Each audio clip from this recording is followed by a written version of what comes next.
Hello, আসসালামু আলাইকুম। সবাইকে স্বাগতম জানাচ্ছি আরও একটি মিনি ব্লগে। তো সেদিন চলে গিয়েছিলাম বিক্রমপুরে আমার ননাসের বাসায়। তো আমি কয়েকদিন আগে একটা ব্লগে বলেছিলাম যে আমার ভাগিনাদের মুসলমানি হয়েছে, তো সেখানেই আবারও যাচ্ছি আমার ভাগিনাদের দেখতে। তো প্রায় কাছাকাছি চলে এসেছি। এটা হচ্ছে গরুর হাট বসেছে।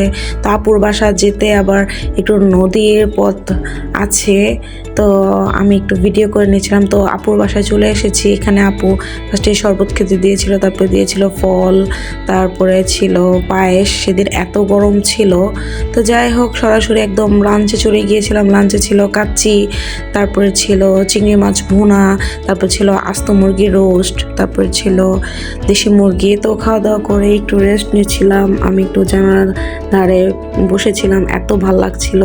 তো হঠাৎ দেখলাম যে এত ঝড় হচ্ছে, মানে কি বলবো, তো অনেক বৃষ্টি হয়েছে লাস্ট কিছুদিন যাবত। তো এমনিতেই ঢাকার বাইরে অনেক বৃষ্টি হয়েছে। তো যাই হোক সন্ধ্যায় খেয়েছিলাম অনেক কিছু, তো সেগুলাই মানে ক্লিপ নিয়েছিলাম।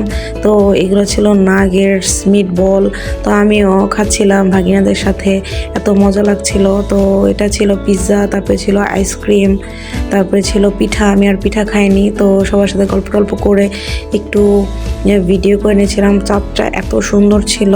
তো রাতের খাবারে ছিল পোলাও, তারপরে ছিল একটা ছোটো মাছের তরকারি, তারপরে ছিল চিংড়ি মাছ ভুনা, ছিল দেশি মুরগি।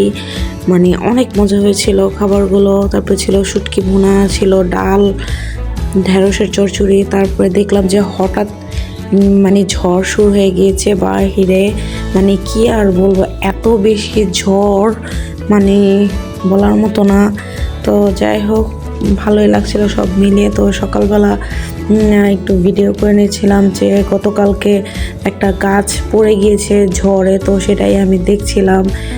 এটা হচ্ছে আপুদের বাসার সাইডে একটা বাগান, সেই বাগানেই গাছটা পড়ে গিয়েছে। তো এত খারাপ লাগছিল। তো যাই হোক পরে সকালের খাবারে ছিল ভুনা খিচুড়ি। তো খাওয়া শেষ করে আপুদের ফার্মে চলে গিয়েছিলাম। আর এটা হচ্ছে আপুদের কুরবানির গরু, আর এই গরুটা আপুরাই পেলেছিল। তো যাই হোক এখানে আপুদের মানে রোডের সাইডে একটা লেবু গাছ আছে, আর এই গাছটা মাশাল্লাহ মাশাল্লাহ মাশাল্লাহ এত এত লেবু হয়েছে আর এত সুন্দর লাগছিল। তো আমি আর আমার হাজব্যান্ড মিলে চলে গেলাম একটু ঘুরতে। তো এখানেই আপুর বাসার কাছেই একটা নদী আছে, আর এই নদীটা হচ্ছে পদ্মা নদী। তো এখানে আমি একটু মানে ঘুরতে গিয়েছিলাম, এত সুন্দর লাগছিল, এত বাতাস, মানে কি বলবো। আর নদীর পাশে গেলে এমনি মনটা ভালো হয়ে যায়। এখানে দেখছিলাম আমার বাচ্চারা গোসল করতেছিল। তো আমি আবার বললাম যে তোমরা একটু লাভ দাও, আমি একটা ভিডিও করি।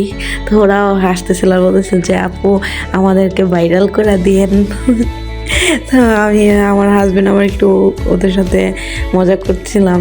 তো যাই হোক এখানে ছিল নদীটা, আর নদীর পানিগুলো এত সুন্দর লাগছিল। আমি একটু বসে বসে বাতাস খাচ্ছিলাম, মানে এত ভালো লাগছিল। তো একটু পা ভিজিয়ে নিয়েছিলাম, কিছু ছবিও তোলা হয়েছিল। তো হঠাৎ দেখলাম যে আবারও মেঘ করেছে, তো আর বেশিক্ষণ সেখানে থাকা হয়নি। মানে এত বেশি মেঘ করছিল আর এত বাতাস, মানে কি বলবো। তো আমরা মোটামুটি ঘোরাফেরা শেষ করে বাসায় চলে আসছি। তো আপুদের বাসায় যেতে যেতে হঠাৎ বৃষ্টি শুরু হয়ে গিয়েছে আবার। মানে এত বৃষ্টি, এত ঝুম বৃষ্টি লাস্ট কয়েকদিন যাবতে সবাই মানে জানেন যে কতটা বৃষ্টি হচ্ছে। তো সব জেলাতেই এরকম কম বেশি বৃষ্টি হচ্ছে।